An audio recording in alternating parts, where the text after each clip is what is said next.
So the goal of mine is to have it only open one time for me. My wife could get into it as many times as she wanted to. I got to figure out that mechanism. But to start off with, I want it to be able to, for me to only open it one time a day. There's a lot of technical code writing stuff that I did not figure out. I'm still in the very, very basic principles of this. Okay, so super rough prototype of a prototype of a prototype. So if you look here, this is going to come up with a step motor, hopefully. Step motor is going to pull this up, showing the wine. First, critical oversight. This needs to be elevated to about probably here. So I'm probably going to put something underneath here to elevate that. Okay, and then this is going to be, this right here is going to be mounted permanently there. So I probably should have done a better job of how to put that in there. So, and what I did, I just took a circular saw and just made some really rough cuts. A router would have been really nice. And so then the locking mechanism here is what I've been working on. So now I just got to get a servo motor and boom, locked, right? I was worried when I was cutting this that you could just like take a screwdriver in here and just flick it. That was my biggest concern, but no, it's locked. The spring mechanism, which makes sense, has got to do that. So I'm gonna use a servo to open that.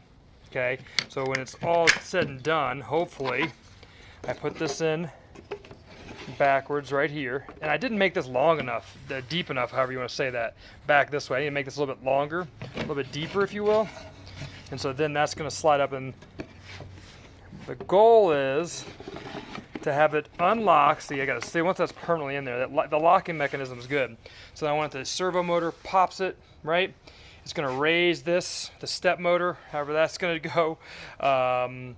And so, yeah, and then it'll go for a finite amount of time, right? Then I want it in a perfect world to play the final countdown. And then it just closes, and then that's it. But that's really rough, and all the programming stuff I got to figure out, which is going to be the hardest part probably for me. Learned a lot this build. Prototyping via CAD is superior. Mark is right. Using electrons to prototype is way more efficient. Less room for human error, user error. I'm definitely going to remember Big Robots Pop Footballs for brainstorm, research, prototype, final build. I'm going to change it, since I'm a high school science teacher, just to being a little bit more memorable for students. Big Robots Poop Footballs, because to think of a robot defecating, that's something you can really visualize. And the more you can visualize something, if it's slightly weird or strange, or maybe a little comical, you have a better chance of remembering it.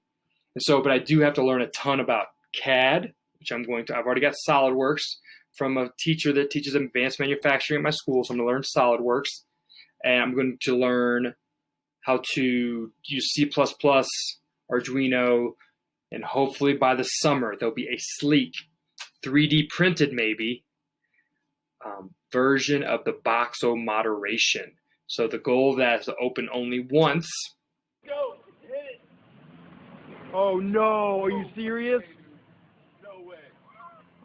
Are you serious?